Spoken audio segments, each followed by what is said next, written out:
اور یہ شروع سے ماشاءاللہ کھاتے پیتے لوگ ہیں، تو یہ ہماری خواہشیں ہیں کہ یار کہ مدینے جائیں، پتہ نہیں اللہ تعالیٰ کو تو پوری کرے گا۔ تو وہ جو ہے نا نواز شریف صاحب، یہ آخری عشرہ مدینہ منورہ یا حرمین شریفین میں گزارتے ہیں، تو یہ طے تھا کہ انہوں نے جانا ہے۔ یہ بھی پتہ ہے سب کو کہ ان کے 2 بائی پاس ہو چکے ہوئے ہیں، یہ بھی پتہ ہے ان کی ظاہری حالت دیکھ کے بھی کہ ان کی طبیعت جو ہے وہ کوئی بہت اچھی نہیں ہے۔ اب اس کے اوپر جو ہے وہ تال میل اور وہ کیا کہتے ہیں کہ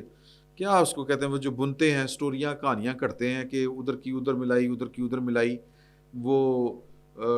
ڈانڈے ملا کے کوئی سٹوری اگر بنا لی کسی نے کہ جی کہ نواز شریف صاحب چونکہ باہر تو جانا ہی ہے،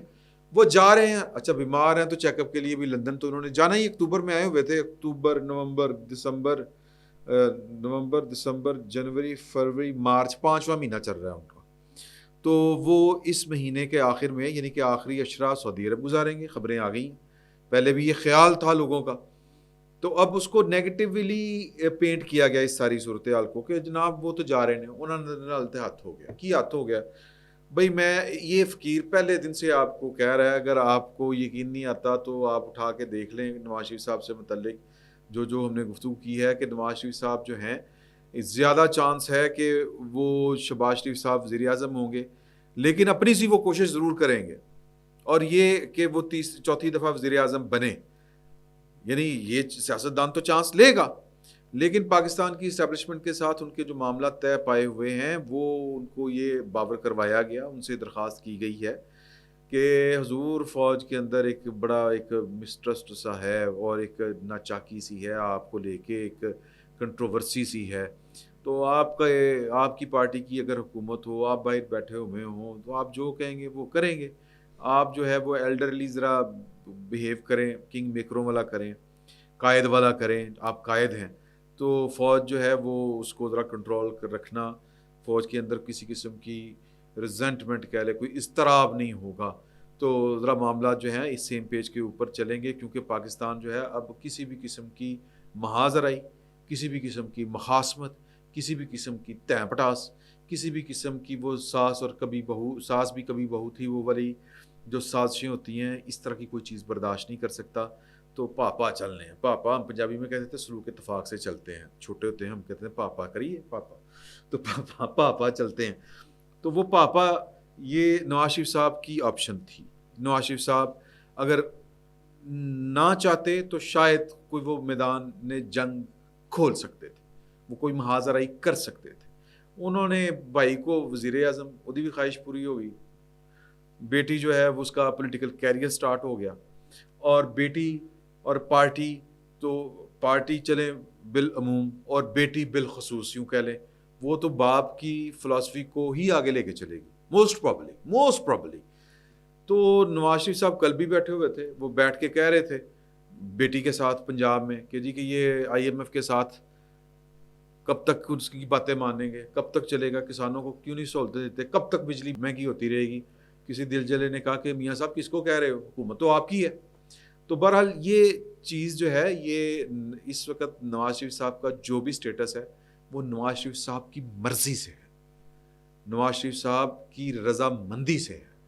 ایسے نہیں ہو سکتا کہ جناب کے اسٹیبلشمنٹ نے یوں کر کے سلیم اللہ سے کلیم اللہ، کلیم اللہ سے شہباز شریف سے زرداری سے مولانا سے مریم، تو اور یہ گول نواز شریف آؤٹ، اینج نہیں ہویا، یہ بات ذہن میں رکھیں۔ اب جن کو لگتا ہے اب چونکہ انہوں نے جانا ہے، چونکہ وہ باہر بیٹھے ہوئے ہیں تو علاج کے لیے بھی جانا ہے، تو اب کہانی آ گئی کہ جی وہ 130 کا حلقہ بھی کھل سکتا ہے، یہ بھی ہو سکتا ہے، وہ ہو سکتا ہے، یہ ساری باتیں اسی صورت ہو سکتی ہیں جو کہنے والے کہتے ہیں کہ نواز شریف کا پاکستان کی سیاست میں کوئی مستقبل نہیں۔ نواز شریف جو ہے بھائی، نواز شریف کا مستقبل اتنا ہے جتنا اس نے طے کیا ہے، یہ اللہ پاک کی عنایت ہے اس بندے کے اوپر، ٹھیک ہے جی، اس بات کو سمجھیں۔ تو جو کہہ رہے ہیں کہ جی کہ نواز شریف جو ہے اب وہ چونکہ پاکستان میں وہ کیا کرنا ہے، وہ باہر رہیں گے، پاکستان واپس نہیں آئیں گے، یہ اسی صورت ممکن ہے 2 صورتوں میں، ایک کہ نواز شریف صاحب خود کیا چاہتے ہیں، نمبر 2 یہ اس صورت ممکن ہے کہ نواز شریف صاحب مجبور ہو کے اس صورت جائیں گے جب جنرل عاصم منیر صاحب کی، پاکستان کی فوج کی، عمران خان صاحب کے ساتھ صلح ہو جائے گی، سوال یہ ہے کہ یہ کیا یہ ہو سکتی ہے؟ سر آخری کور کمانڈر کانفرنس اور جو عہد حاضر کے شیخ رشید صاحب ہیں جو گیٹ نمبر 4 کی خبر پج کے لاتے ہیں، اب پڑھ کے لے آندے ہیں، ان کی گفتگو 9 مئی کے حوالے سے آئین میں ترمیم کرنی پڑی یا آرمی ایکٹ میں سب کچھ ہوگا، اور جو آخری کور کمانڈر کانفرنس تھی کسی کو کوئی رائت نہیں، اور کیا رائت مل سکتی ہے؟ آپ خود سوچیں، پاکستان کی فوج کا 75 سال کا، پاکستان کی پاور پالیٹکس اور پاور سرکلز میں ان کا جو حیثیت ہے اس کو ذہن میں رکھ کے سوچیں، کیا یہ ہو سکتا ہے؟ سر نہیں ہو سکتا، ممکن ہی نہیں ہے۔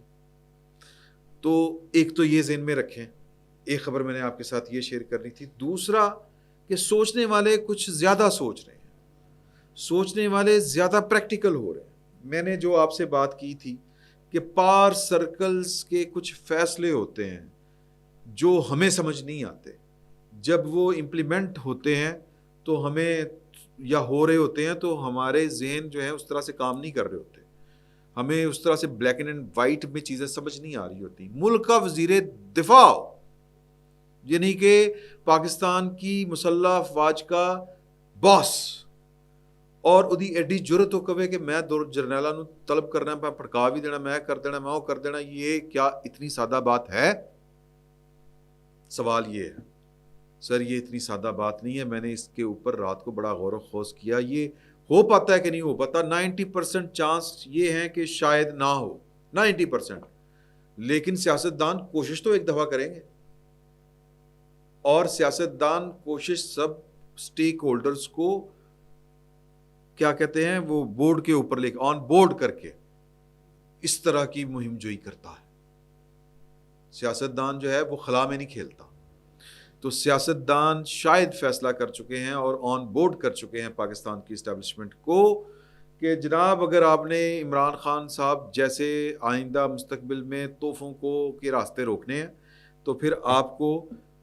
ایک دفعہ پیار محبت سے ہی پوچھنا تو پڑے گا۔ تو وہ جو کل انہوں نے کہا، دو باتیں بڑی اہم کی۔ ایک بات انہوں نے کہی کہ یار کہ بیسیکلی وہ کہہ رہے تھے کہ یہ ایک تو طالبان والی وہ بات کر رہے تھے کہ یہ جو ان کو لا کے بسایا گیا ہے یہ جنرل فیض صاحب اور جنرل باجوہ صاحب اور عمران خان صاحب کے کام ہے، ان کی مرضی کے بغیر یہ کام نہیں ہو سکتے تھے۔ یہ پوچھنا پڑے گا کہ جناب یہ کون سی سائنس تھی جو آپ نے لڑائی ہے، یا یہ کون سے وہ بکرات اور سکرات والی وہ تھاٹس تھیں کہ جو ہمیں نہیں سمجھ آ رہی، جو پاکستان کی الٹے گلے پڑی ہیں، یہ کیوں کیا آپ نے؟ اور پھر ایک اور بات یہ سامنے آئی ہے جس کا خواجہ آصف صاحب نے یہ اظہار بھی کیا ہے کہ مجھ سے 2 فائلیں سائن کروائی گئی، ایک کیپٹن اور ایک غالباً لیفٹیننٹ جو تھا، وہ افغان شہری تھے، جعلی دستاویزات کی بنیاد کے اوپر ان کو بھرتی کیا گیا تھا فوج کے اندر۔ یہ کتنا گھناؤنا فیل ہے، سوچنے میں وہ کون تھے؟ وہ عام افغانی تھے، وہ طالبان تھے، وہ کون تھے؟ کل کو وہ پروموٹ ہوتے ہوتے وہ پتہ نہیں کہاں پہ ہوتے، کس پوزیشن پہ کے اوپر ہوتے۔ سر وہ سی آئی اے رشین، یہ تو کہانیاں ہم نے سنی ہیں، پتہ نہیں کتنی سچ ہیں کتنی جھوٹ ہے، اس نے انڈکٹ کرواتے تھے اپنے بندے فوج میں، رشین فوج میں۔ تو یعنی کہ جو انکشاف ہے بیسیکلی جو تھوڑا سا پتہ چلا ہے وہ یہ ہے کہ یہ جو افغان طالبان اور افغان جو شہری ہیں وہ عمران خان صاحب نے سرکاری اداروں میں انڈکٹ کروائے ہیں، اور آپریشن کلین اپ اس وقت پاکستان میں شروع ہے۔ فوج نے 2 بندے تو نکالے ہیں، پتہ نہیں کب کس لیول تک انکوائری جاتی ہے، اور یہ جعلی دستاویزات نادرہ کی مرضی کے بغیر کیسے بن سکتی ہیں؟ اس کا مطلب ہے کہ سسٹم اندر تک کرپٹ ہوا پڑا ہے، یہ مل ملا کے کام ہو رہے تھے، اور اس کا میں کہوں کہ یہ آپریشن ایک طرح سے یہ سٹارٹ ہے پاکستان کے اداروں کے اندر، تو یہ بھی ذمہ داری انہی کی ہے۔ تو ان سب کے پیچھے یہ سادہ باتیں نہیں ہیں۔ آنے والے دنوں میں مجھے عمران خان صاحب تو جیل میں ہیں سو ہیں، جنرل فیض کے ابھی تو بھائی پکڑے گئے ہیں، جنرل فیض اور جنرل باجوہ صاحب بھی مرغے میں آتے ہوئے نظر آ رہے ہیں، اور یہ شکنجہ کتنا سخت ہوتا ہے، کیا محض معافی مانگنے کے اوپر یا کوئی جسٹیفیکیشن دینے کے اوپر کسی انکوائری کے بعد معاملہ ختم ہو جائے گا یا قانون اپنا راستہ لے گا؟ آنے والا وقت بتائے گا. فی الوقت اتنا ہی. بہت بہت شکریہ. لیکن گل وڈی ہے بھائی.